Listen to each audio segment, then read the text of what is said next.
Dr. Simon Frost and I teach Cultures and Materialities.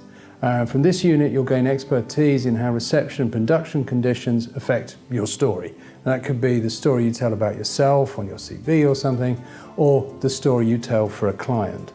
The skills you acquire there can be used in anything from feature writing to any kind of communication management.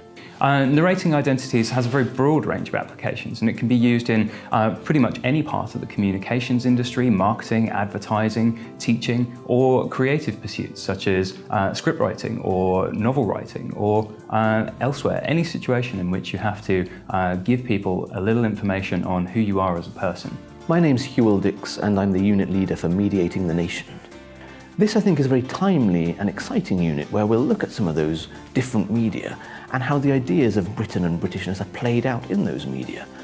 We'll be looking at media practice and drawing on current research theory to tie those two different areas together as we explore these questions together. I'm Jim Pope. I teach on the interactive storytelling unit. We'll be looking at how audiences interact with narratives, especially in digital environments, although we will look at pre-digital storytelling as well.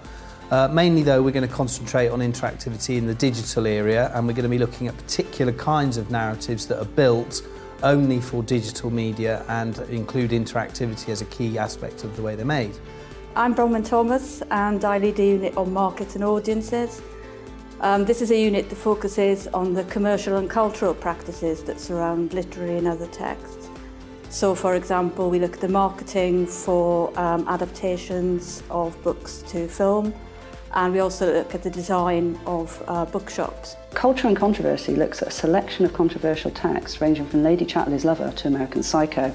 We'll study the stories themselves alongside the publicity and reception they received, and reflect on the reasons why different tales have attracted negative attention and the various forms this can take.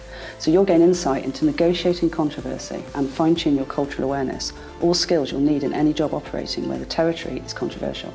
If you're thinking of working in any industry where texts appear to a specific public, then the MA in Literary Media will raise your profile above the competition. And employment areas could be working for publishing, digital marketing, features, copywriting, brand management, in recruitment, maybe on the radio, social media, possibly fashion or film marketing, public relations, communication management, book production, and writing in film, theatre and maybe TV.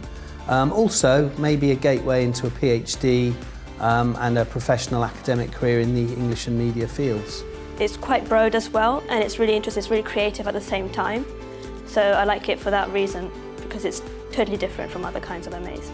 Yeah, I would agree. I was looking at other types of cultural studies MAs, and they focus very much on critical studies, whereas this MA looks at literary studies, book history, cultural studies, media, film, crosses a broad spectrum.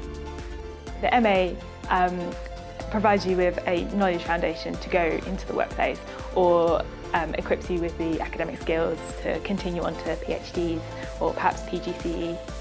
So I'm currently in a marketing communications role for an organisation who resettle refugees, and obviously focusing on marketing in my research has really helped, but also things like studying about British culture has been really interesting to bring that into work as well, and just also developing my writing skills as well.